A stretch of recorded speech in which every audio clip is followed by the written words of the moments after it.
Et salut la team. Aujourd'hui, énorme vidéo, un gros truc qui se passe actuellement sur une société très très peu connue que tu peux avoir sur PEA ou sur PEA PME.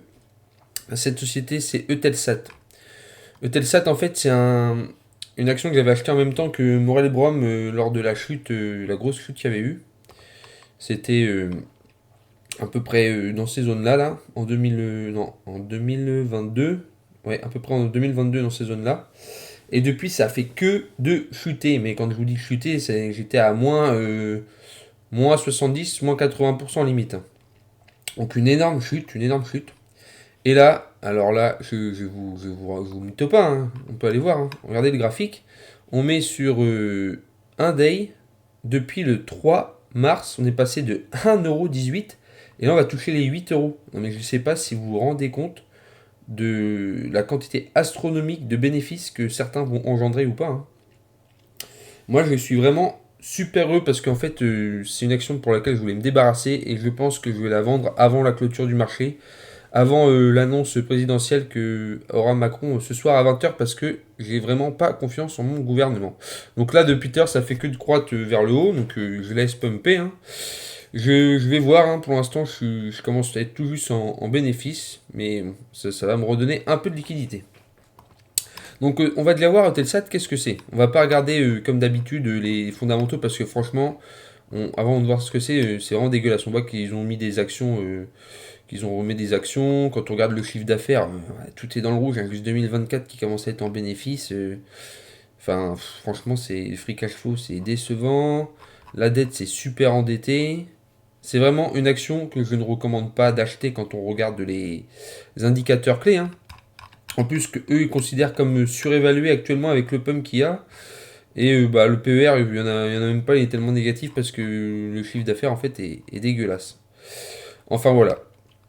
C'est juste mon point de vue, hein. Moi je conseille vraiment pas d'acheter. Moi j'avais acheté parce qu'à l'époque je n'avais pas encore ces critères-là. Et je vais pouvoir enfin m'en débarrasser. Alors pour ou contre, je vais vous expliquer après pourquoi ça pump. Une fois qu'on aura fait la présentation, je vais vous expliquer pourquoi ça pump autant. Pourquoi bah, y a des sommes astronomiques, hein. C'est des dizaines de millions d'actions qui sont achetées tous les jours depuis quelques jours, hein. Je ne sais pas si vous vous rendez compte, hein. À 7 € l'action pour une société qui n'est même pas cotée au SBF 120, on a quand même des 70 millions d'entrées et de sorties par jour sur la capitalisation boursière. C'est juste énorme, hein. Donc on va présenter Eutelsat vite fait. Donc Eutelsat c'est quoi? C'est une communication, ça fournit des services liés au satellite. Il propose des services vidéo tels que la diffusion DTH, la distribution et les chaînes HD et Ultra HD, des communications sécurisées et rapidement déployées pour les gouvernements et les ONG. Les services à large bande, la société fournit également la connectivité pour les transports maritimes, y compris la navigation commerciale. Les opérations pétrolières et gazières en mer, les navires gouvernementaux et les navires de luxe, ainsi que des services haut débit en vol. Donc c'est tout ce qui est en rapport avec les satellites et la communication. En outre, il fournit des données aux réseaux d'entreprises et Internet, à l'Internet des objets et aux applications de machine à machine, ainsi que des solutions de liaison et de jonction qui permettent aux communautés distantes d'accéder à la dorsale IP ou au trafic vocal mondial avec une interface transparente. L'entreprise propose ses services sous la marque Eutelsat. Au 30 juin 2020, elle exploitait 39 satellites en orbite géostationnaire. La société dessert des diffuseurs, des entreprises et des fournisseurs de services vidéo, des opérateurs de télécommunications, des fournisseurs de services Internet et des agences gouvernementales en France, en Italie, au Royaume-Uni, dans un autre pays européen, dans les Amériques, au Moyen-Orient, en Afrique, en Asie et à l'international. Eutelsat Communication SA a été fondée en 1977 et siège en France. Donc là, on peut revoir ma ligne, hein, où j'ai acheté, hein. Donc depuis janvier 2023, je suis en négatif. Ça fait 2 ans que je suis en négatif sur cette action. On peut regarder à droite de régression d'ailleurs, hein. Elle va vers le bas. C'est vraiment pas terrible. Et si on compare avec le CAC 40, on voit que c'est vraiment, voilà, hein. C'est vraiment pas terrible. Donc, qu'est-ce que je peux vous dire de plus là-dessus, mis à part que les chiffres sont pas bons? On peut voir le secteur, bon, c'est principalement l'Europe, l'Amérique, Moyen-Orient, et c'est un peu une bonne diversification mondiale, mais l'Europe peut-être un peu de trop, je dirais.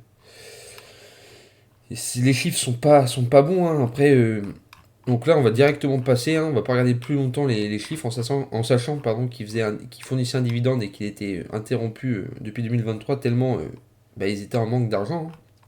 Ils avaient préféré le couper, après c'est pas forcément une mauvaise solution.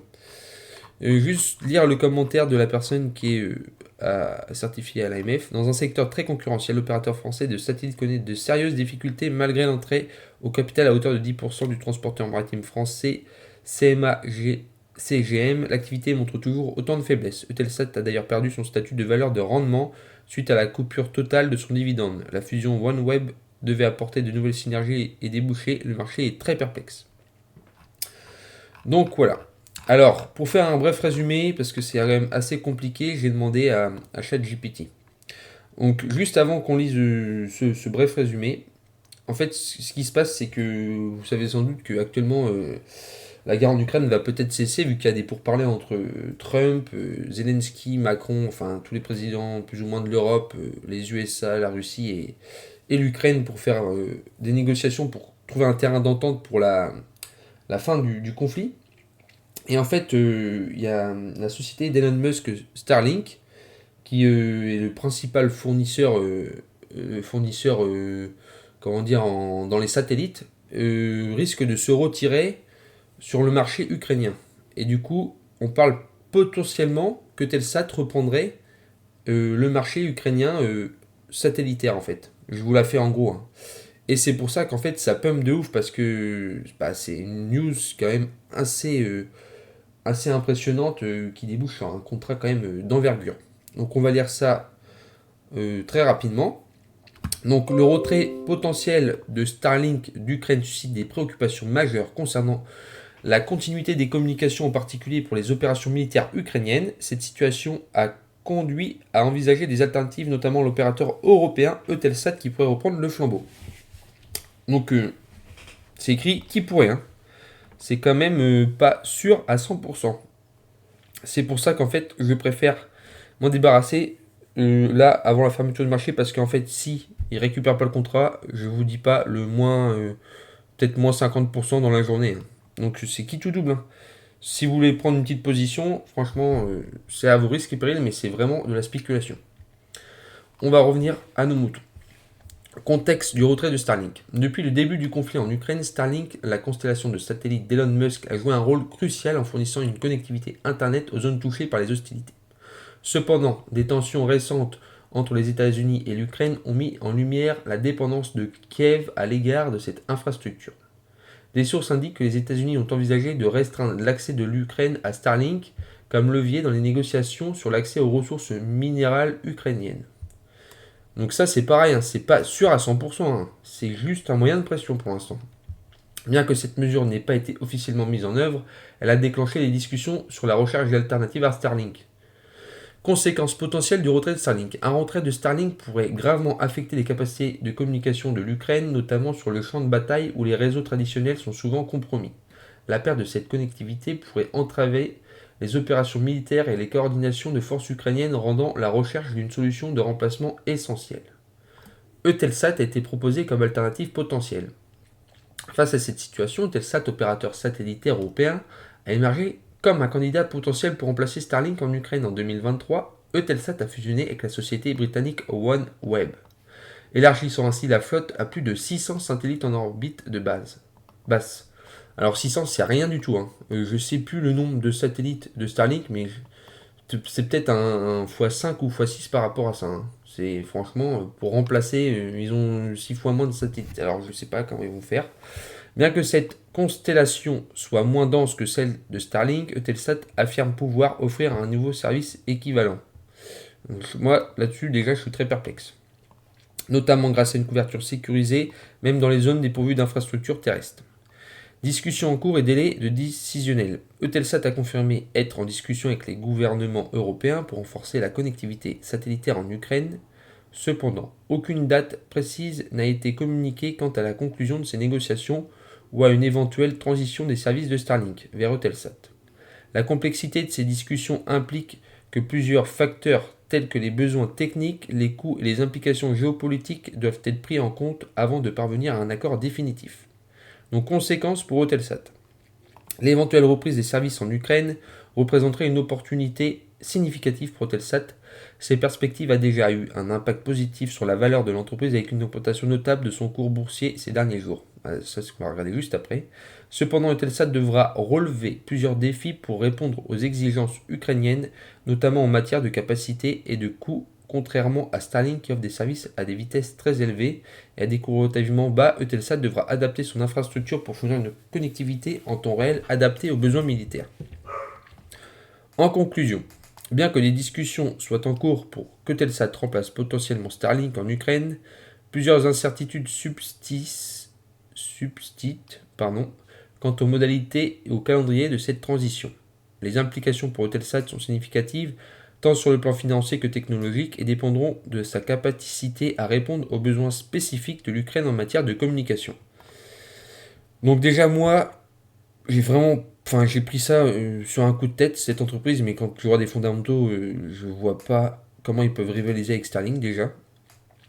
Et on rappelle que c'est un moyen de pression des États-Unis sur l'Ukraine, mais que ce n'est pas encore officiel.